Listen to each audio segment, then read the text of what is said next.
Deus. Coloca nos braços, Deus. Literalmente.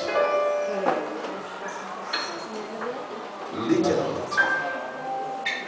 Agora ele, com toda pompa, com toda alegria, ele diz: agora, Senhor, me despede em paz. O teu servo, segundo a tua palavra, pois os meus olhos já viram a tua salvação.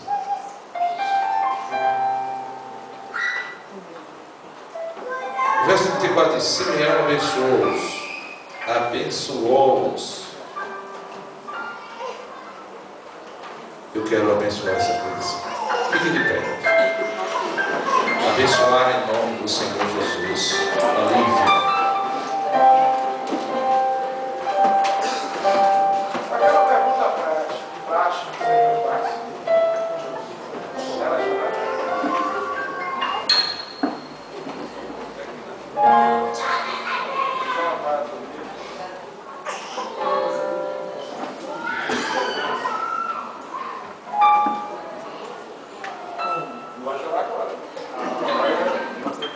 Estenda as mãos.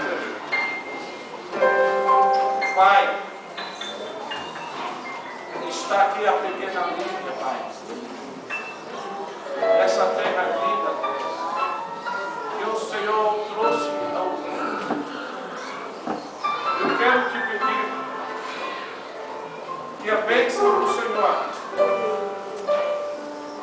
venha sobre ela em todos os seus passos.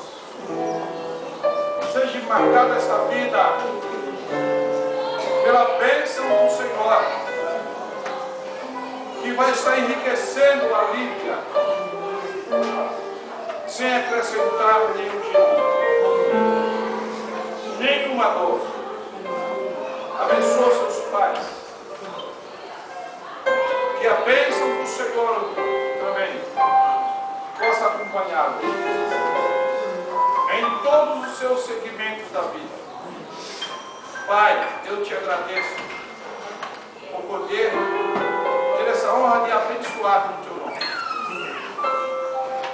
E em nome do Pai, Filho e do Espírito Santo,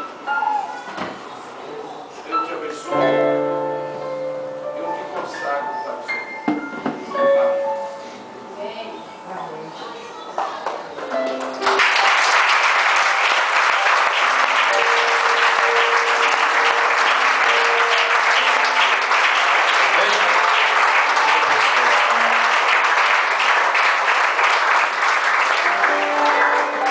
Ainda em pé.